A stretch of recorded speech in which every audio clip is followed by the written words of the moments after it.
अमरीकी वेबसाइट एक्सियस ने दावा किया है कि ईरान ने अमरीका के साथ मुज़ाकरात के मकाम और फॉर्मेट की तब्दीली का मुतालबा किया है। अमरीकी वेबसाइट ने 2 अमरीकी हुकाम के हवाले से कहा कि ईरानी हुकूमत से मुज़ाकरात को इस्तांबुल से ओमान मुंतकिल करना चाहती है।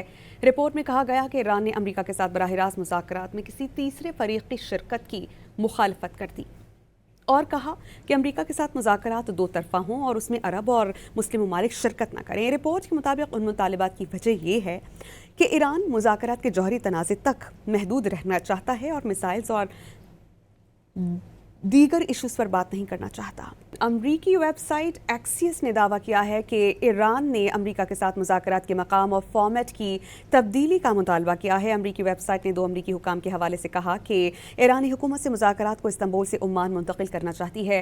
रिपोर्ट में कहा गया कि ईरान ने अमरीका के साथ बराह रास्त मुज़ाकरात में किसी तीसरे फरीक की शिरकत की मुखालफत कर दी और कहा कि अमरीका के साथ मुज़ाकरात दो तरफ़ा हों और उसमें अरब और मुस्लिम ममालिक शिरकत न करें। रिपोर्ट के मुताबिक उन मुतालबात की वजह यह है कि ईरान मुज़ाकरात के जौहरी तनाज़े तक महदूद रहना चाहता है और मिसाइल्स और दीगर इश्यूज़ पर बात नहीं करना चाहता।